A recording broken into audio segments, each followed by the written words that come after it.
기도하겠습니다. 거룩하신 아버지 하나님, 복된 주의 날 주임 전에 나왔습니다. 우리에게 하늘의 말씀을 허락하여 주옵시고 이 말씀을 통해서 우리가 새로워지는 은혜가 있게 하여 주시옵소서. 복된 주의 날 예배 속에 임재하여 주셔서 영광 받아 주옵시며 한 주간 살아갈 수 있는 새 힘을 허락하여 주시옵소서. 준비한 말씀을 전합니다. 전하는 자나 받는 자나 모두가 하나님의 은혜 아래 있게 하여 주옵시고 아버지 하나님, 말씀을 통해서 우리가 거룩해지는 역사가 있게 하여 주시옵소서. 예수님의 이름으로 기도하옵나이다. 아멘. 오늘 말씀을 들으면 부한자들에게 주는 경고로 시작합니다. 이 말씀을 문자적으로 이해하면 부자들은 좀 불편할 수가 있겠죠. 들으라 부한자들아, 너에게 이 말 고생으로 말미암아 울고 통곡하라. 부자들이 마음에 좀 찔릴 것입니다. 실제로 이 말씀 때문에 야고보서가 민중들의 서신이다 라고 하는 그런 별명은 아니고 그런 오해를 받기도 했고요. 부자들이 별로 좋아하지 않는 그런 책이 바로 이 야고보서가 되기도 했습니다. 기독교가 부자를 거부하는 종교다라고 하는 오해도 바로 이 구절에서부터 시작되기도 했습니다. 이 말씀이 부자들에 대한 경고, 돈 많은 사람들에 대한 단순한 경고일까? 그렇지 않습니다. 이 말씀은 부자들에 대한 경고로 이해하고 해석하면 안 되는 것이죠. 여러분, 말씀을 해석하는 방법은 몇 가지가 있습니다. 첫 번째는 문자적인 해석이에요. 문자 그대로 이해하고 받아들이는 것입니다. 내 이웃을 내 몸과 같이 사랑하라. 여기 덧붙일 말이 있나요? 이웃을 사랑하는데 내 몸을 내가 아끼듯이 그렇게 사랑하라는 거예요. 더 이상의 무슨 의미가 필요 없죠. 그냥 그 말씀을 그대로 아멘으로 받아들이면 됩니다. 두 번째는 비유적 그리고 의미적 해석이 있습니다. 나는 포도나무요 너희는 가지라. 나를 떠나서는 너희가 아무것도 할 수 없느니라. 여러분, 이 말씀을 듣고 포도나무 밑에 가서 아이고 하나님 하는 분이 있어요? 나는 포도나무라 그랬으니까 포도나무가 하나님이네. 그래서 하나님 하면서 포도나무 가서 절하는 사람 아마 없을 겁니다. 이걸 문자적으로 받아들이면 안 되죠. 포도나무로 비유한 것이고 우리를 가지로 비유한 것이고 붙어 있다고 하는 것이 뭐냐라고 하는 그런 의미적으로 우리가 해석을 해야 되는 것이죠. 성경은 그래서 이런 문자적인 해석이 있고 의미적인 해석이 있어요. 또 세 번째, 문화적인 또 역사적인 맥락의 해석이 있습니다. 예를 들면 안식일의 회당에서 한편 손 마른 자를 고쳐주신 예수님의 이야기가 나와요. 손 마른 자를 고쳐주셨더니 어떤 일이 일어났습니까? 바리새인들이 예수님을 막 책망하고 비난을 했어요. 자, 이 장면을 이렇게 보면 우리가 한 가지를 알아야 돼요. 안식일법, 유대의 안식일법과 정결례법을 알아야 이 상황이 이해가 되는 것이에요. 바리새인들의 비난이 어찌 보면 정당한 것이었죠. 왜? 모세의 율법에 보면 안식일날 일하면 안 되거든요. 거룩한 성전에서 정결례법을 어기면 안 되거든요. 거기에 보면 예수님께서 하신 행동이 잘못된 행동이죠. 그런데 그러면 예수님은 잘못된 죄인이고 바리새인들이 옳고 이 말씀을 그렇게 해석해야 되느냐? 그렇지 않죠. 그럼에도 불구하고 바리새인들이 보지 못한 것이 무엇이냐? 예수님이 그럼에도 불구하고 그 일을 행하신 이유가 무엇이냐? 우리가 그것을 보고 해석을 해야 되는 것입니다. 문화적인 역사적인 맥락을 통해서 우리에게 주시는 그 말씀을 깨달아야 되는 것이죠. 이런 것을 모르면 그냥 수박 겉핥기처럼 그냥 성경이 이런 얘기가 있지 하고 넘어가게 됩니다. 그러면 안 되죠. 그래서 성경의 수많은 스토리들을 어떤 것을 문자적으로 이해하고 어떤 것을 의미적으로 이야기하고 해석을 하고 어떤 것을 역사적인 문화적인 맥락에서 이해를 해야 되는지를 우리가 잘 살펴보아야 하는 것입니다. 여기에 어떤 문자적으로 해석해야 될 것을 의미적으로 또는 의미적으로 해석해야 될 것을 문자적으로 해석해버리면 여기서 이단이 나오게 되는 것이죠. 자, 그러면 오늘 말씀도 어떻게 해석해야 되느냐? 분명히 들으라 부한 자들아 너희는 울고 통곡하라 그렇게 이야기했으니까 난 가난한데 나하고는 관계없는 얘기네. 그렇게 생각하면 안 된다는 것입니다. 이것은 문자적으로 해석할 것이 아니라 이 말씀의 의미가 무엇인지를 잘 살펴보아야 하는 것입니다. 자, 그러면 1절에서 3절까지를 우리가 한 단락이라고 볼 수 있는데요, 우리 다시 한번 이 말씀을 읽으면서 이것이 어떤 의미일까를 한번 생각해 보시기 바랍니다. 우리 1절에서 3절까지 함께 같이 천천히 다시 한번 읽어보겠습니다. 시작. 들으라 부한자들아, 너희에게 임할 고생으로 말미암아 울고 통곡하라. 너희 재물은 썩었고 너희 옷은 좀 먹었으며 너희 금과 은은 녹이 쓸었으니 이 녹이 너희에게 증거가 되며 불같이 너희 살을 먹으리라. 너희가 말세에 재물을 쌓았도다. 아멘.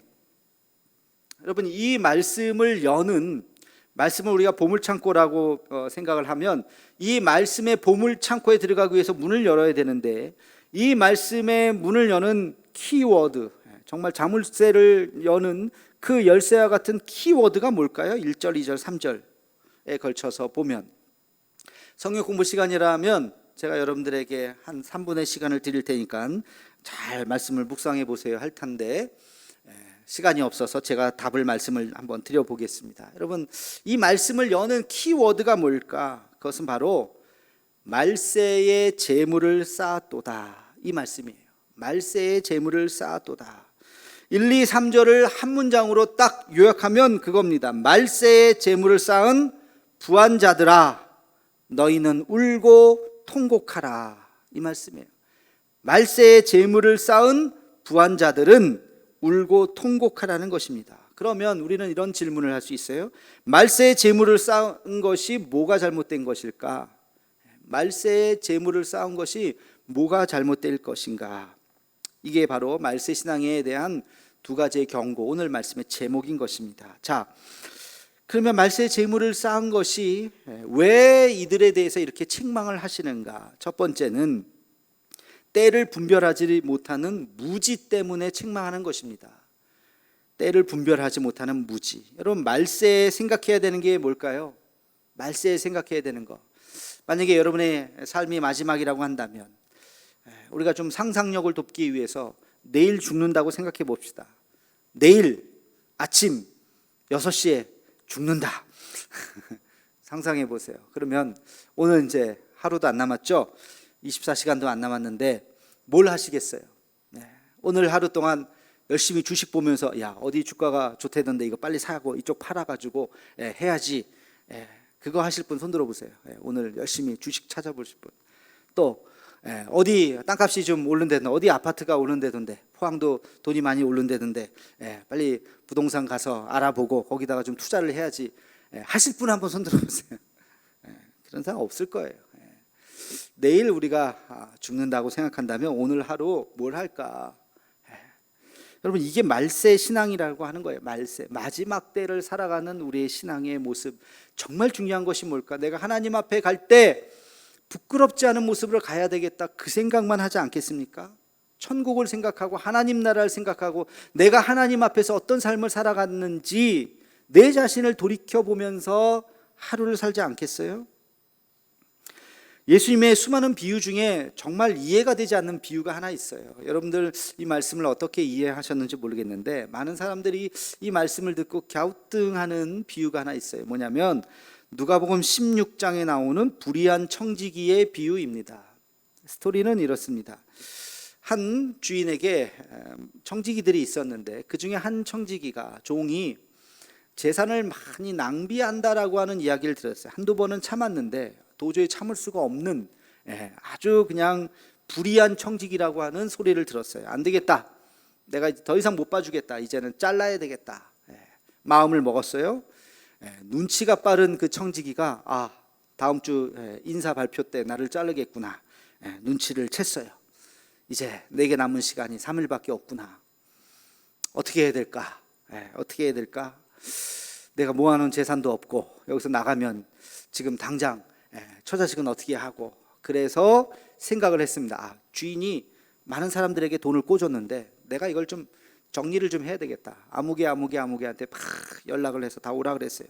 당신 우리 주인이 당신에게 얼마를 구워 주었습니까? 만 양을 구워 줬습니다. 자, 5천 양이라고 쓰세요. 어이구 어떡해요.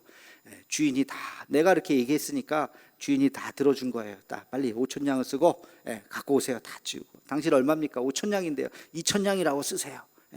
어이구 감사합니다. 아이고 감사합니다. 자기 멋대로 그냥 막 그렇게 자기가 다 해버렸어요. 그 소식을 주인이 들었어요. 어떻게 할까요? 이런 나쁜 XS 당장 끌어와라. 네가 네 재산이야? 그러면서 당장 그쵸? 혼을 내도 분통이 안 풀릴 텐데 어떻게 했어요? 우리 누가복음 16장 8절 말씀을 우리 함께 같이 읽어보겠습니다. 시작. 주인이 이 옳지 않은 청지기가 이를 지혜 있게 하였으므로 칭찬하였으니 이 세대의 아들들이 자기 시대에 있어서는 빛의 아들들보다 더 지혜로움이니라. 아멘. 칭찬했어요. 지금 주인이 그 청지기를 보고 야 뭐라고 칭찬했어요? 너 참 지혜롭다. 지혜롭다. 왜 종이 그렇게 했어요? 자기가 이제 잘리니까 나가서 당신 내 덕에 5천 양 탕감됐죠? 나 지금 잘렸으니 나를 도와주시오. 당신 나 때문에 3천 양 탕감됐죠? 날 좀 도와주시오. 나갈 때를 대비했다는 거예요. 나갈 때를 대비했다고 하는 그것이 지혜고 그것은 칭찬받을 만하다. 여러분 이 말씀이 조금 갸우뚱하게 들리긴 하지만 이 말씀의 핵심 포인트는 뭐예요? 핵심 포인트는 자신의 형편과 처지와 때를 분별할 줄 알아야 된다는 것입니다. 자신의 형편과 처지와 때를 분별할 줄 알아야 된다. 다른 말로 하면 미래를 준비하는 청지기의 자세예요. 미래를 준비하는 청지기의 자세. 이런 관점에서 바로 이 말씀을 해석해야 이 말씀이 열리는 것입니다.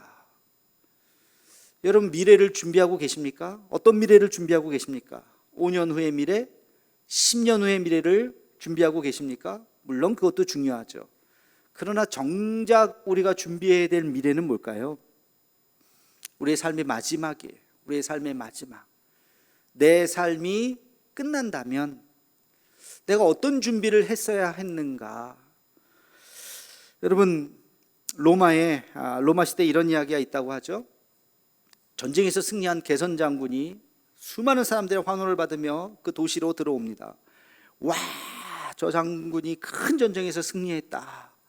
바로 그때 자기가 포로로 잡아가지고 온 사람들을 저 뒤에 포승줄에 묶여서 끌려오게 만들어요. 근데 그들에게 라틴어로 이 말을 큰 소리로 외치게 하죠. 바로 메멘토 모리죠. 메멘토 모리. 그 포로는 포승줄에 몰려서 끌려가면서 큰 소리로 메멘토 모리, 메멘토 모리 그러면서 그 개선 장군 뒤를 쫓아가면서 쭉 가는 거예요. 수많은 사람들 앞에서 환호하고, 그리고 이제 끌려온 포로들은 메멘토 모리라고 하는 소리를 들으면서 개선 장군은 그 앞에 흰 백마를 타고 전진을 하게 됩니다. 여러분 메멘토 모리가 뭐예요?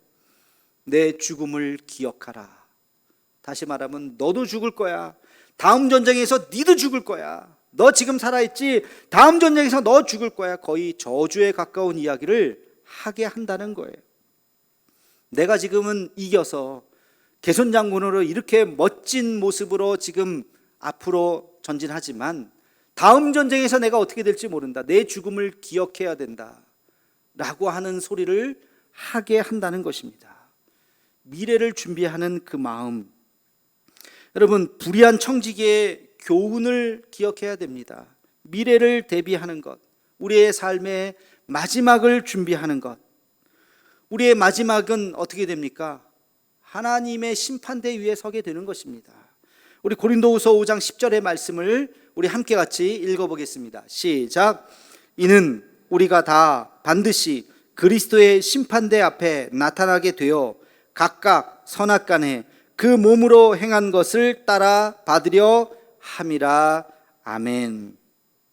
우리가 다 반드시라는 단어가 있어요. 반드시 그리스도의 심판대 앞에 나타나게 되어 각각 그 선한 대로 그 행함에 따라 받을 것이다. 여러분 이 말씀을 기억해야 돼요. 말세 라고 하니까, 종말이라고 하니까 아유 나랑 관계없지, 10년 후가 뭐야, 한 30년 후쯤 되지 라고 생각하시나요? 요즘에 뉴스를 이렇게 보면 안타까운 죽음들이 많죠. 노동자들이 일하다가 죽은 사고들이 뭐 언론들이 다투어서 보도를 하더라고요. 얼마 전에 포항에서도 그런 일이 있었죠. 우리 여기 서만다리 건너가면 있는 그 기업이더라고요. DK.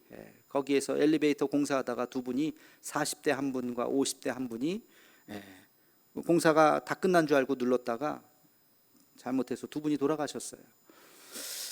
뭐 다른 데서 사고 났으면, 부산에서 나거나 그러면 그런가 보다 했는데 바로 우리 동네에서 그 일이 일어나니까 제 마음이 너무 아프더라고요. 아이고, 여기서 다 가장들일 텐데, 다 자식 키우는 가장들일 텐데 저게 얼마나 참 안타까운 죽음인가. 여러분, 죽음이라고 하는 게 먼 얘기가 아니에요. 우리에게도 언제든지 닥칠 수 있는 것입니다.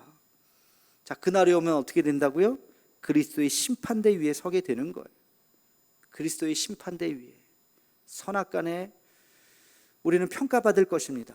뭐 하다 왔니? 왜 그랬니? 왜 이렇게 했니? 라고 주님이 우리에게 말씀하실 때 우리가 무슨 대답을 할 수 있을까? 여러분, 예전에 제가 기사에서 읽었던 기억이 나요. 이런 일이 있었다죠. 집에 불이 났어요. 처음에 화재가 그렇게 크지 않았어요. 아이고 어떡하지? 장롱 속에 현찰이 있는데. 장롱 속에 현찰이 있으면 그 현찰은 불타면 끝이잖아요. 뭐 은행 통장도 아니고. 그래서 어떡하지 하다가 에라 모르겠다고 들어간 거예요. 그 돈을 꺼내기 위해서. 그러다가 연기 마셔서 질식사로 돌아가셨어요. 그 돈이 얼마든지 100만 원, 아니 한 1000만 원쯤 됐을까요? 아니 한 1억쯤 됐을까요? 여러분, 1억하고 여러분 목숨하고 바꾸시겠어요? 너무나도 어처구니 없는 죽음을 우리는 경험하고 있어요. 불나방 아시죠? 불나방. 지금 여름 이제 되면 모기 잡는 뭐 이렇게 전기 그런 게 있잖아요. 환하게 야외에서 그러면 치칙치칙 소리가 나죠.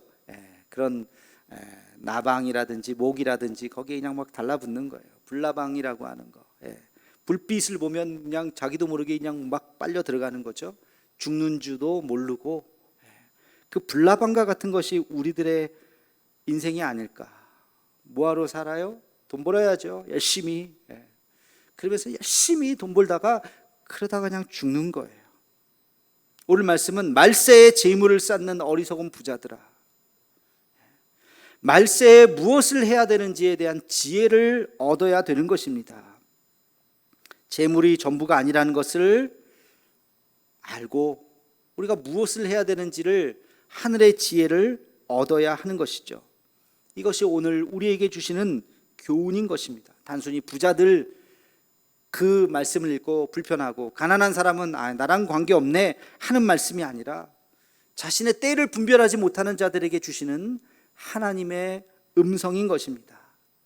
여러분, 우리는 늘 언제나 말세 신앙을 가지고 살아야 돼요. 지금이 마지막이다, 오늘이 마지막일지 모른다 하는 마음으로, 두렵고 떨림으로 하나님 앞에 살아가야 하는 것입니다.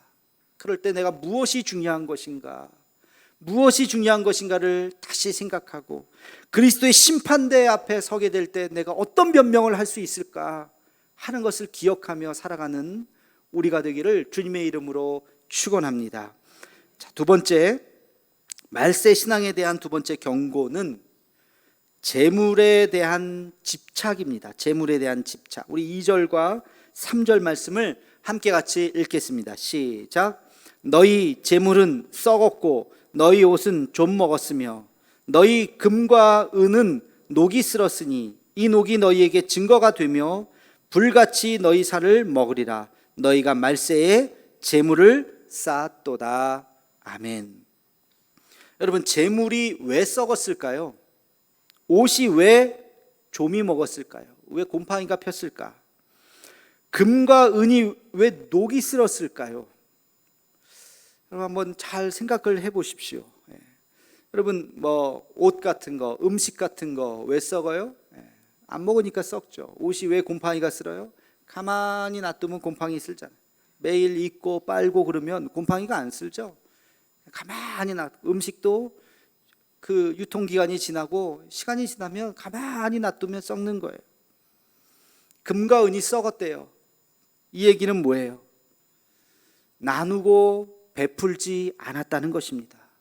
열심히 벌기만 했지, 자기의 창고에 쌓아두기만 했지, 썩어 나가는 것도 모르고 내가 쓰지도 못하고 남도 쓰지도 못하게 만들고 그렇게 살아갔다는 것을 의미하고 있어요.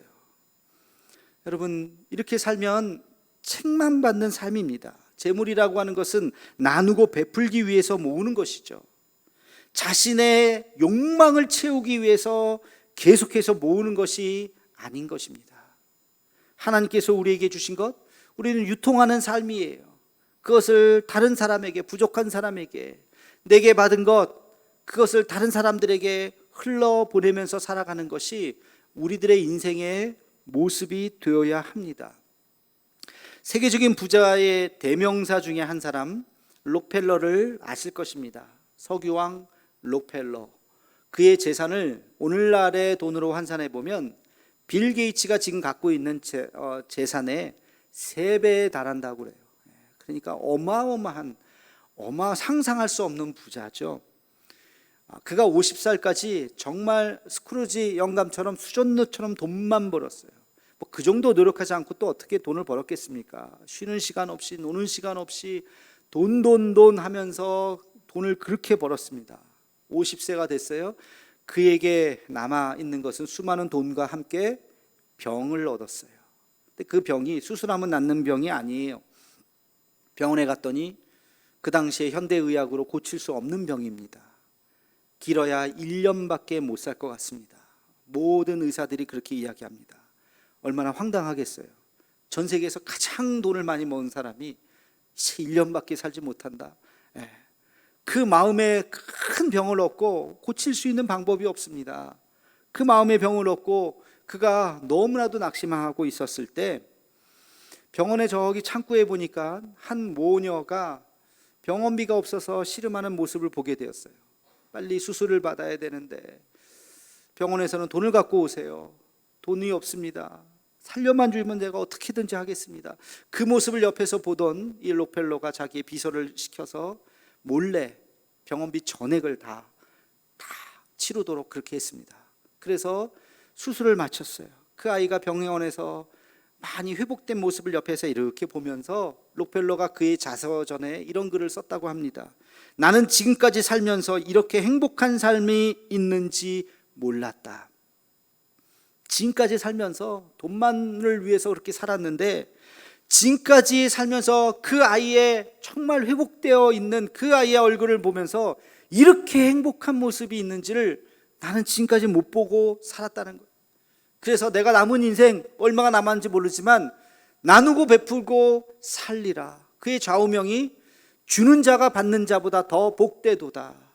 이것이 그의 좌우명이 되었어요. 그래서 지금도 아주 유명한 시카고 대학을 만들고 기부를 하고, 여러분 지금 미국에 우리나라도 그렇지만 큰 부자들이 있잖아요. 재벌들이 그렇게 몇 천억씩 이렇게 기부하는 이 전통이 바로 이 록펠러로부터 시작이 된 거예요. 뉴욕의 모든 상수도를 다 그냥 무상으로 자기가 깔아줬어요. 그래서 뉴욕시는 지금도 수도 요금을 안 내요. 그가 자기 돈으로 그 시내 모든 걸 다 깔아줬기 때문에 그가 그래서 병이 호전되기 시작했어요. 몇 살까지 살았느냐? 50세에 1년밖에 살지 못한다는 그가 98세까지 살았습니다. 그 후는 그가 늘 베푸는 삶을 살았다는 것이죠. 여러분, 우리가 잘 기억해야 됩니다. 물론 우리 그리스도인들 돈에 관심도 두지 말아라, 그런 뜻이 아니에요. 돈에 관심이 있어야죠. 현대 자본주의 사회에서 돈의 흐름이 어떤 것인지를 잘 알아야죠. 실제로 독일의 경제학자이면서 사회학자인 막스 베버가 1905년에 프로테스탄트 윤리와 자본주의 정신이라고 하는 책을 썼는데, 그 1900년대 초반에 이제 자본주의가 막 발전하기 시작하면서 이 자본주의라고 하는 것이 어디서 나왔느냐? 그 기원을 바로 개신교에서 찾았습니다. 16세기 1517년 종교개혁 이후에 개신교의 윤리의식이 자본주의를 태동했다는 거예요. 그래서 자본주의의 출발이 개신교에서 나온 거예요. 자본주의가 나쁜 건 아니죠. 근데 이것이 점점 왜곡되고 가진 자의 편에 서고 빈익빈 부익부가 생기고, 그래서 오늘날은 자본주의 앞에 수식어가 하나 붙잖아요. 천민자본주의다, 그런 표현을 씁니다. 수정되어야 하지만 어쨌든 돈의 흐름에 대해서 무지하라는 얘기가 아니에요. 노동이 돈을 버는 시대는 지나간 것 같아요. 열심히 땀 흘려서 일해야지, 노동의 가치를 중요하게 생각해야지, 맞습니다만 그거 가지고 자본가는 될 수 없어요. 돈을 벌려면 자본이 어떻게 돈을 버는지를 알아야 돼요. 투자가 뭔지를 알아야 되고, 하여튼 그런 것들을 알아야 되죠. 그래서 돈에 대해서 관심을 두지 말라는 것이 아니에요. 만약에 재물에 관심을 두지 말라라고 한다면 그런 말은 아마 불교에서 하는 어떤 법명일 겁니다. 우리는 재물에 관심을 두지 말라가 아니라 재물에 집착하지 말라는 것입니다. 재물이 인생의 전부라고 생각하지 말아라. 여러분, 시간을 재물과 바꾸지 말라는 거예요. 생명을 재물과 바꾸지 말라는 것입니다. 하나님 나라를, 여러분의 믿음과 신앙을 재물과 바꾸지 말라는 거예요. 예를 들면 주일날 여러분 어떤 돈벌이 약속이 있습니까? 주일 빼먹고 내가 그 사람 만나서 일을 한다? 한 번인데 어때? 그렇게 하다 보면 한 번이 두 번 되고 두 번이 10번 되고, 우리 신앙은 다 잃어버리고 돈은 조금 벌 수 있을지 몰라도 내 믿음을 잃어버리는 거예요. 여러분, 신앙생활 열심히 해야 되는 것도 때가 있어요. 저는 감사한 게 제가 젊었을 때, 어렸을 때 하나님을 믿은 거예요. 죄송하지만 내가 70대고 80대였을 때 예수님을 믿었다면 그 나이에 뭘 할 수 있을까? 할 수 있는 게 굉장히 제한되잖아요. 젊어서 어려서 주님 알았기 때문에 내 인생을 하나님 앞에 드릴 수 있었던 거죠. 여러분, 그래서 이 시간을 재물과 바꾸면 안 돼요. 하나님 앞에 일찍 믿은 것을 감사하게 여기고 내 삶을 하나님 앞에 드릴 수 있어야 되는 것입니다. 이런 말 아시죠? 재물을 잃으면 적게 잃는 것이요, 명예를 잃으면 많이 잃는 것이요, 건강을 잃으면 모든 것을 잃는 것이다. 여러분, 재물이 명예나 건강보다 밑에 있는 거예요. 재물이 무엇인지를, 또 우리가 거기에 왜 집착해서는 안 되는지를 깨달아야 하는 것입니다.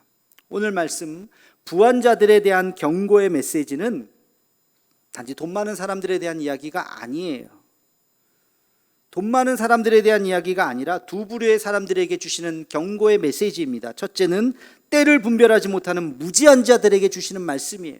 내가 지금 무엇인지도 모르고 어디를 살아가는지, 지금 어느 때인지를 모르고 그냥 아무 생각 없이 살아가는 자들에게 주시는 경고의 메시지요, 또 하나는 재물에 집착하는 자들에게 주시는 메시지인 것입니다.